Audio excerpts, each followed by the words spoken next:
Caricom, our Caribbean community, celebrating 40 years, a look back and forward. Up next on Carib Nation.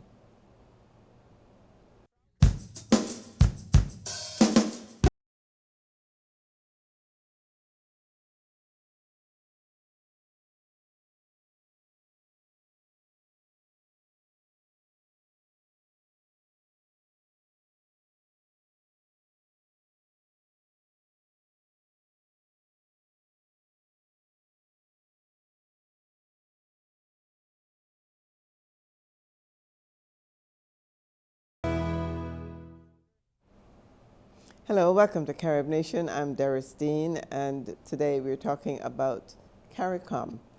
Caricom is celebrating 40 years of existence. Its original purpose was, of course, to bring together the islands of the Caribbean. We're going to take a look back and see how successful have we been, whether Caricom is still relevant, and where is Caricom going. On my right, we start with Gabriel Christian, an attorney who is also working with the Governor's Commission on Caribbean Affairs in Maryland, a suburb of Washington, D.C. Adam Rafoul, who is a student at American University in International Studies and the head of the Caribbean Students Association there. And Dr. Eddie Green, who is well known to most of people in the Caribbean and to Carib Nation. He is, in my mind, the institutional memory of Caricom. He's been with Caricom for quite a while. He's served as Assistant Secretary General. Today, he is wearing two hats. He's a United Nations Special Envoy on HIV and AIDS in the Caribbean, and he's also a special advisor on the Caribbean Public Health Agency. Thank you so much for joining us, and welcome to all of you. Thank you. Thank you. Let me start off by asking you, Dr. Green, to give us a synopsis of the essence of what Caricom was supposed to be, and why are we hearing today that there are some people who believe that Caricom is suffering, it's on its last leg, so to speak? Well, I think that I know very much about the doubts of Caricom, and you could understand why. But I think that if we look at the essence of Caricom, it dates back to the 60s, when in fact a group of countries decided that it was necessary to come together in a federation. Mm-hmm. And a federation was a political endeavor at that time with countries who were still colonies.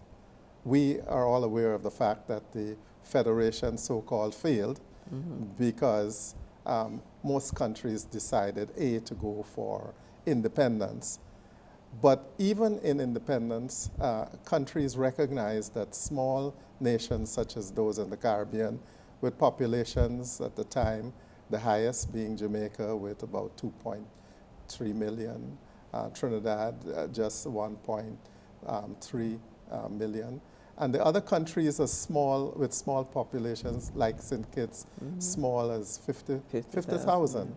So in fact, it became expedient for countries to find the formula, especially in the context of globalization, to try and see how they could be competitive. And Caricom, meaning the Caricom community, was the formula. First, that formula began as a common market in which countries of the Caribbean would collaborate in a trading partnership together against the rest of the world. Then it moved to something a little higher, a common market, a common market in the 80s, where in fact they were responding to changes in the global system. If you would recall at that time, the Cold War had ended. We had the issues related to the Canadian-U.S. Free Trade Association. And therefore, small countries in the Caribbean had to find that formula. The common market was the formula. But then I think we became ambitious. Ambitious in the sense that after the European Union was formed in the 80s, we then decided that not only would we be a common market, but we would, a single market, but we would be a single economy. And a single economy is ambitious. It requires common currencies, it requires open markets, it requires a space, lots of hurdles, security space. Not even Europe has attained that. True. So when in fact we hear of the naysayers about Caricom, it is because I think we are critical about the aspiration. But I think I would come back later to show that in essence, I believe that Caricom could count on some achievements which we must highlight. Of course, yes, in 40 years. Let me come to you, Gabriel. I know that you're passionate about Caricom as well. We all agree, I think, that Caricom is an institution that we should have, that we need to have. Some people, though, are not sure that it is structured the right way for success. What is your take on that? I am mindful of the fact that on the facade of the Smithsonian's National Archives, or the National Archives, which is really a temple to memory, there is a statement inscribed on the marble that says, "Past is prologue." And it was when I heard Dr. Green speak, it reminds me that it was West Indian soldiers who, when they revolted in 1918 at Taranto, Italy, because of the discrimination they faced while serving king and country in World War I, who swore to form the Caribbean League and to struggle and to fight for Caribbean self-determination. They were part of an institution. And as part of an institution, they had a relationship as military men that bounded them together. Many of those leaders found themselves later on in the UNIA, the Universal Negro Improvement Association, led by Marcus Garvey. And that was, again, a multinational organization. It was not Jamaican, it was not Trinidadian, it was beyond the Caribbean even. And we go further afield after World War II, when we had a most amazing organization that many people in the Caribbean up to this day do not fully appreciate for what it did. The West Indian Student Union had leaders like Michael Manley, Eugenia Charles, Forbes Burnham, Errol Barrow. Those leaders who were at London School of Economics, some were at Oxford, Dudley Thompson was at Oxford. They came together, they forged relationships that led to, inexorably, the Federation. And the Federation didn't fail because we all decided to go independent. Let's be frank, Bustamante, who was not part of that school, who was not part of that tradition, he basically took Jamaica out. He thought Jamaica had a better go at it. And I think Dr. Williams said when that was decided in the referendum, 1 from 10 leaves 0. And so what you had happening was Trinidad left in '62, a few months or so, maybe the same month later that month, when Jamaica left. So in a way, Caricom was almost like the consolation prize. You didn't get first prize. You didn't get second prize. So let's do something. And what we have to understand is it is a noble effort. I applaud the leaders who have kept the flame of Caribbean unity burning. I'm a Dominican by birth, but I see myself as a Caribbean person. And what affects Jamaica and Trinidad and Barbados affects me, and I see the need for helping those countries as much as I see the need for helping my own island. And I will leave with this one point before you go on to Adam. We must use the legacy organizations that the Brits left behind, such as the Cadet UWI and the UWI. University of the West Indies. We have to use them more creatively. There's no reason why we cannot at every island have a Caribbean Unity Hall in some government building that's already there. So our people really know the path that we've trod. Indeed, past is prologue. If we know ourselves, if we know the great things we've done, then we can build a base to continue the effort in more profound ways. And that is where I want to bring the young people in. I want to find out from you, coming from Trinidad and Tobago, what instills in you that pride, and where did you find that? Well, I think what you have to understand is, growing up, we only know nation. Right. You know, Trinidad and Tobago celebrated 50 years of independence last year in 2012. So did Jamaica. So we grew up living in modern day republics. So of course, you know, we're still a young republic, so we're trying to create a national identity. Still, countries are grappling with that, but I think we're starting to solidify a national identity. Right. So, from my perspective, I think you have nations. Coming from a political science background, politicians don't usually like to give up power. So, I personally don't see 14 nations coming together as one nation. I don't think it's actually a good idea if 14 nations become one nation, because we have 14 votes at the UN, we have 14 votes at the OAS, and other 14 votes in FIFA. And what we should be doing is using that to our advantage as small nations. But I do see the need for Caricom. How do you then parlay that national pride into regional pride? Do you see that as a possibility? Because this is where I find a sticking point with young people. I think we have a second generation of Caribbean people, and maybe not you specifically because you didn't grow up here, so to speak. But for those who grew up here, I think they get to a crossroad where they are Americans with a Caribbean overtone. Of course. And they're not really grounded in either one. And that, to me, is where we have the problem. I think with promoting and carrying on this regional pride. And that's why I wanted to know, for somebody like you who's coming with that pride, how do you parlay that into a regional pride? I think regional pride you get from, I think, culture. I grew up listening to Jamaican. Culture. I grew up listening to Jamaican reggae music. You know, I probably listen to reggae music more than soca music. I think that sort of culture helps. You know, looking at West Indies cricket. You know, I would support Brian Lara, but I would also support Chanda Paul. I would support Gail. And I think those sorts of institutions help. Being a member of a CSA also helps. When you go abroad, you realize you need something. You realize you need something bigger, because everybody. If I live in Trinidad, everybody around me is mostly Trinidadian. So we don't see that, you know. But when you go abroad and you realize, wow, my country, people don't actually know about it. So tiny, yeah. It's 1 million people. Some people ask me, where's that place? Exactly. So you tend to see yourself as something bigger, the Caribbean. As you know, we had a conference on Caricom, looking where Caricom has been at the OAS, and looking at what it is that Caricom needs. Why is it that we have these questions about Caricom? I was very interested to see that Dr.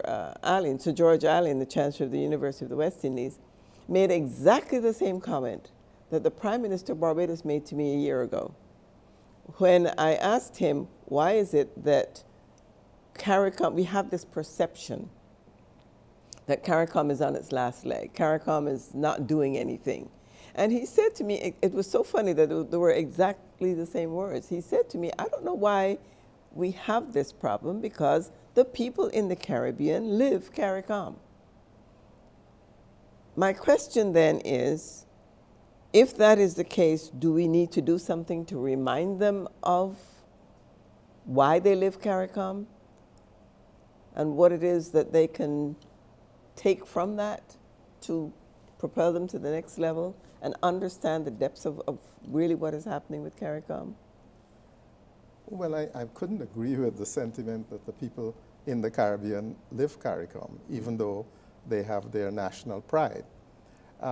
If we were to look at what Caricom is and why I ended my first statement by saying that although we are ambitious about the economic integration, we are vilified also because the economic factors and the economic successes are not as great as we would wish them to be. And this is one reason why we have to look at the context. The context is, at the present time, most Caribbean countries are not doing well economically. The 2008 meltdown across the world has really affected the Caribbean because of its emphasis on tourism for the most part. except perhaps for Guyana and Suriname, which have different types of economies, and indeed were very, very lucky to have gold as part of their production. But having said all of that, one wants to answer your question, indicate that Caricom and the Caricom community really runs on 4 pillars: the economic pillar, the security pillar, regional security, it also on foreign policy, and also on human and social development. Those are the 4 pillars. And when we look at the economic component of Caricom, we could say it's flagging. It's flagging, A, because of the ambitious nature of the thing, and B, because the respective economies are not doing very well. Trinidad perhaps has the most viable economy because it has oil. But if you turn to some of the other areas, the other pillars, you will note that in foreign policy, they've said that we have 14 votes. We do parlay those 14 votes to good effect in the United Nations, in WHO, in WTO. And a coordinated foreign policy driven by the CARICOM Secretariat in a way helps us to demonstrate the Caribbean-ness in the negotiating theaters.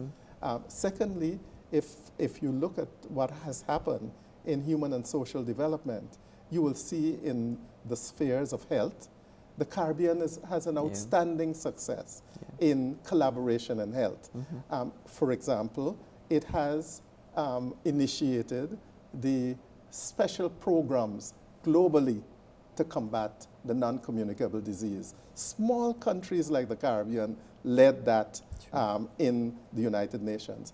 It has what is considered to be an international best practice in the organization in the fight against HIV/AIDS through the Pan-Caribbean Partnership.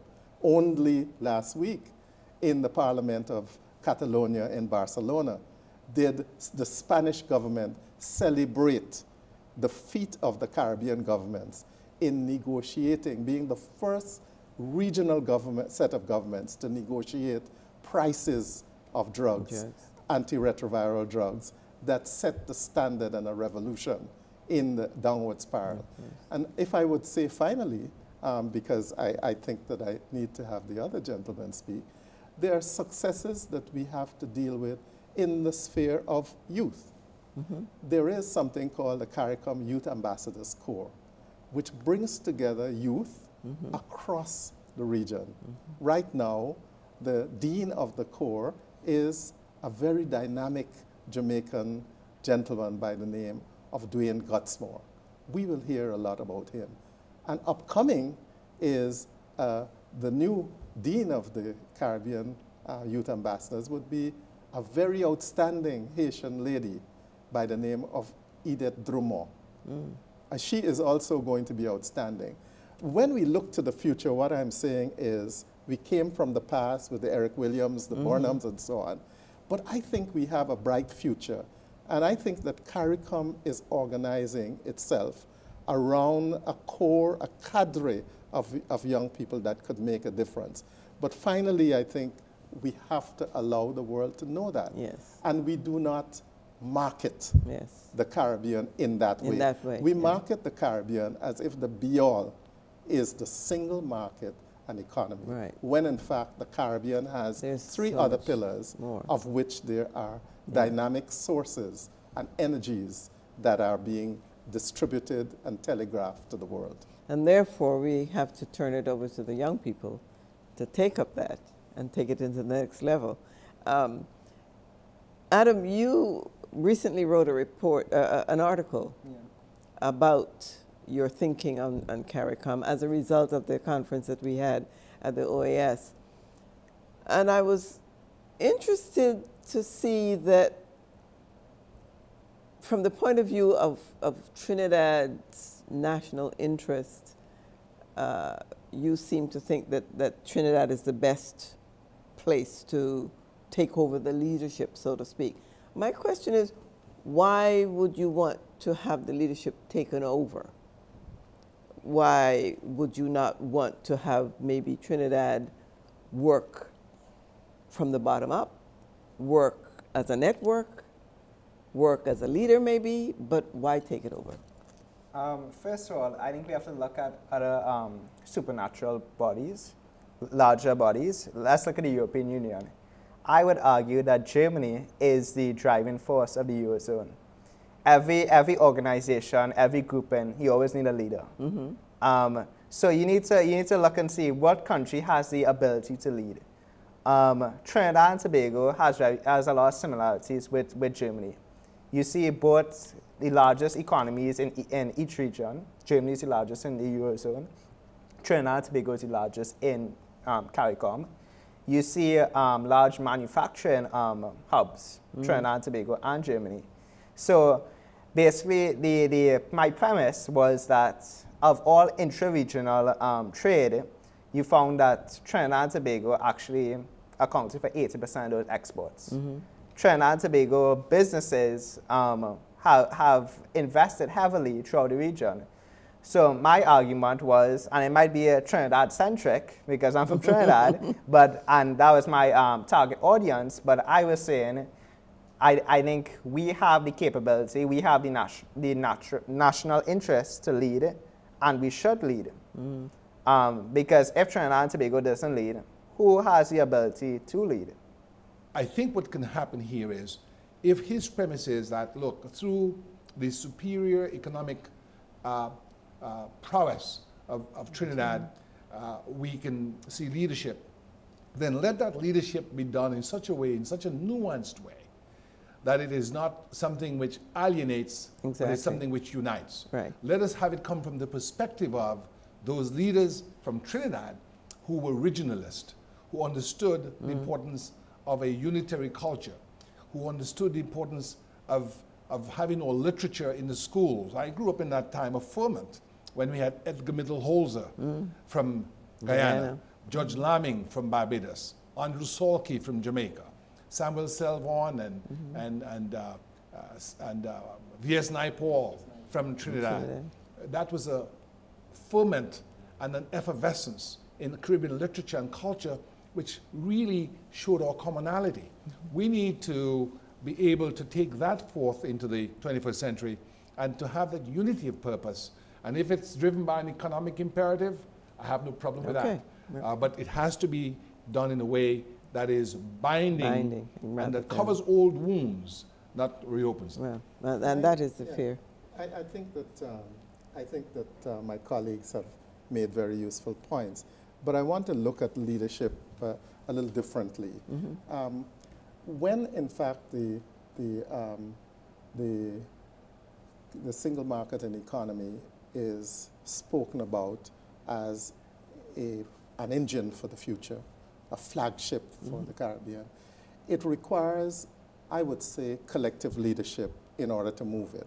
While I understand why, like Germany, Trinidad could be a focal point, what has happened, and I don't think people recognize that, in spite of the public opinion, it seems to me that the Caribbean community has made an attempt to try and marshal this thing called collective leadership. So, for example, it has something called the quasi-cabinet. And in that cabinet, you have Barbados taking the leadership for the single market and economy. You have Jamaica for international foreign affairs and international trade. You have Little St. Kitts with a dynamic prime minister who takes responsibility for human resource, health and HIV/AIDS, and Trinidad and Tobago for security.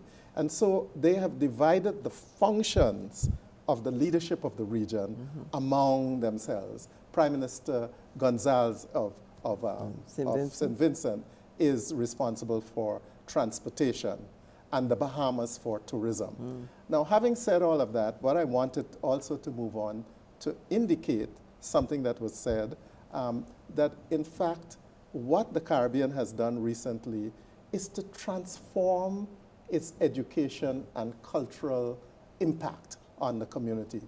The Caribbean Examination Council, that has been a phenomenal product of the Caribbean. Great success, which yeah. has been so successful that the Cambridge examinations have borrowed the assessment procedures. Which is ironic considering that That we but came what from is that. more important in relation to what was said lastly, the Caribbean students now that are emerging from the educational system are quite aware of the Lamins and the Yes. Naipols and so on, because it is part of that the system. curriculum. Yes, that's They are right. quite aware of the history of the Caribbean Yes. because UWI is producing a prolific amount of analysis on West Indian history, even cricket as Yes. part of our history. And Dr. So Beckles. what is happening is that there are lots of very important things happening in the Caribbean that helps at the leadership level for collective leadership and at the level of, I would say, socialization, education, culture. Carifesta is going to be held. Yes. The 12th cycle of Carifesta will be held in Suriname in August, which brings together all the talents in literature, in music and so on in one place. So what I want to say is that I think these gentlemen are on the right track, but I just wanted to indicate that also there are dynamisms and dynamic that are happening. inputs that are happening in the Caribbean that can transform, that we can use to transform that energy into a collective Caribbean dynamic region. Well, I think that is a, excuse me, I think that is a great point to make at this point. Of course, we run out of time. We never have enough time. These discussions can go on, but I did want to get the opportunity to put Caricom on the map and to let people understand what the successes of Caricom have been in the last 40 years and make sure that we find a way to help Caricom or get the message to Caricom. Please pass the message on. Publicize what you're doing. Tell people what you're doing. Broadcast it, propagandize it, whatever. But I think America is a perfect example, good and bad. Everything is advertised constantly. And that is what I think we have to do. And I thank you all. They're wrapping me up. But I do want to say thank you to all of you for this input on Caricom, and all the best to Caricom for the next 40 years. Thank you so much again. Thank you very much. And there you have it, Caricom, 40 years of celebration and revival as we look forward. Until next time, thanks again for watching us in Carib Nation, and remember, our motto is one people, one culture, one Caribbean, one nation.